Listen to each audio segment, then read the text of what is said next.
word travels fast between drifting islands, faster than it has any right to given how far apart we're getting. So by the time the Council Sky Ferry touched down on our landing platform 2 days after Callan told me about his brother's return, I already knew an Archipelago Council healer was coming to inspect our tether personally. I did not expect her to be quite so immediately, unfairly striking. I'd spent the 2 days since Callan told me about his brother in a state I didn't have a good word for. Half distracted by the strange, watchful energy Aaron had apparently brought with him to Callan's island, half still turning over the 2-inch closeness Callan and I had let sit unresolved on the bridge. I threw myself at the tending work instead, the way I always do with things I don't want to examine too closely, retying every knot along my whole stretch of vine twice over and singing the root song louder than strictly necessary, as if volume alone might settle something in my own chest. I heard the Sky Ferry before I saw it. That particular low hum of the engine catching wind at height, and made my way down to the landing platform, still smelling of feeding paste and cliffside dust, entirely unprepared for the woman who stepped off it. Naira Sundal stepped off that ferry in fine, layered travel silks that had no business surviving a height crossing without a single wind tangle, tall and willowy and composed in a way that made my own windswept practicality feel, for one unflattering second, a little rough around the edges.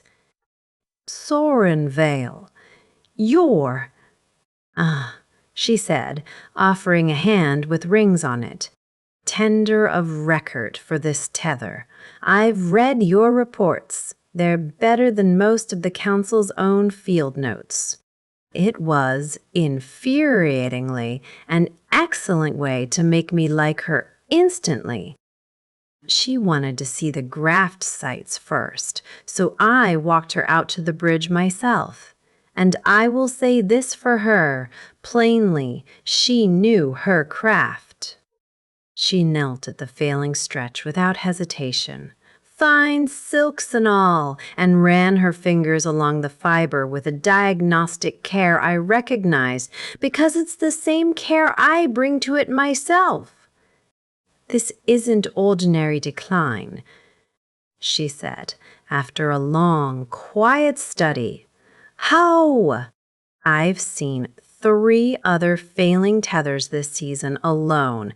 They don't fail like this. Not exactly like this. What do you mean, not exactly? I asked, and something in her face shifted, a healer choosing her words the way you choose which stones to trust your weight on. I mean, I don't have proof of anything yet. She said, I mean, I'd like permission to keep looking before I say more and turn out to be wrong. I told her she had it. I did not tell her that the careful way she dodged the question made me trust her more, not less.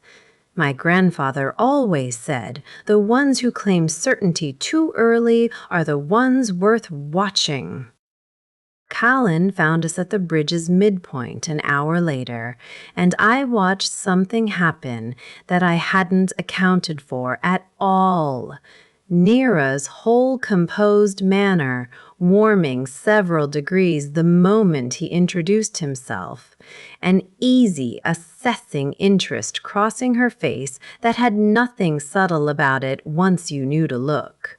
The elder in training, Anne, she said.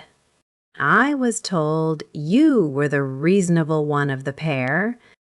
Reasonable's one word for it, Callan said, and there was something almost boyish in the small smile he gave her, an ease I recognized because I'd only ever seen him wear it around me before now. I want to be honest about the next several minutes, because pretending otherwise would be its own kind of lie. I did not enjoy watching Nira Sundal's attention settle on Callan, nor the way he seemed, for the length of one conversation about tether blight, to forget I was standing 3 feet away holding a coil of feeding rope.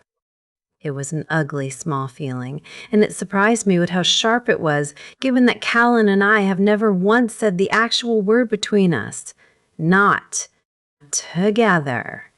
Not anything. Only sat close on bridges and let the wanting sit unnamed in the space we kept leaving on purpose.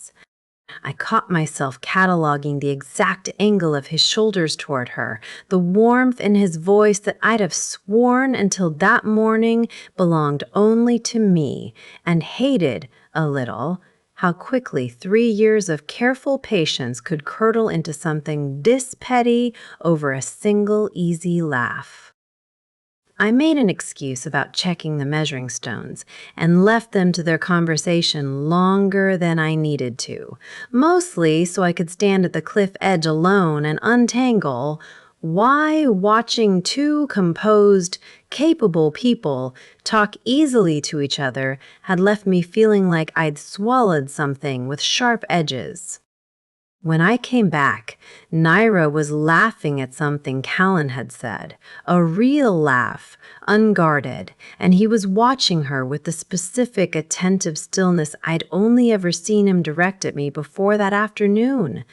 And I told myself, unconvincingly, that the tightness in my chest was about the tether numbers and nothing else at all. I told Morin about it that evening, expecting sympathy, and got something stranger instead. A long pause, and then, very quietly, "So now you know what it feels like." I asked what she meant.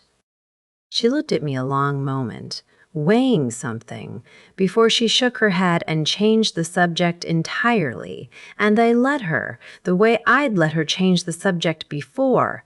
Except this time, the flinch in her face when Callan's name came up made a different kind of sense than it had a week ago, and I felt something cold and guilty settle low in my stomach that I wasn't ready to examine either.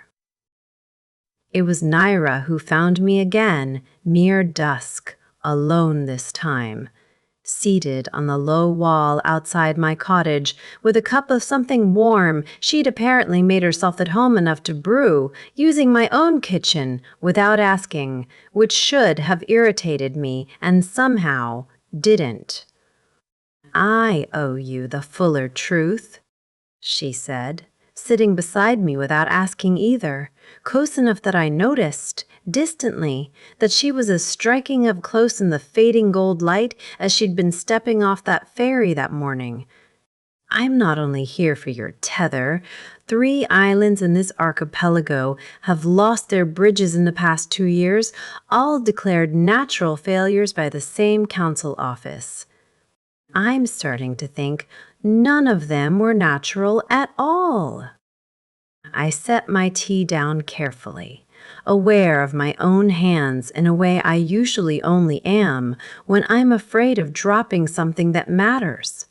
"You're saying someone's killing tethers on purpose," I said, testing the shape of the accusation out loud for the first time, the way you test ice before trusting your full weight to it. "I'm saying," she said, choosing each word with visible care, "that I've spent 2 years watching communities like yours get told their loss was inevitable, and I started to notice how consistently inevitable seems to arrive right before a certain merchant concern offers a very generous supply contract to the isolated island left behind.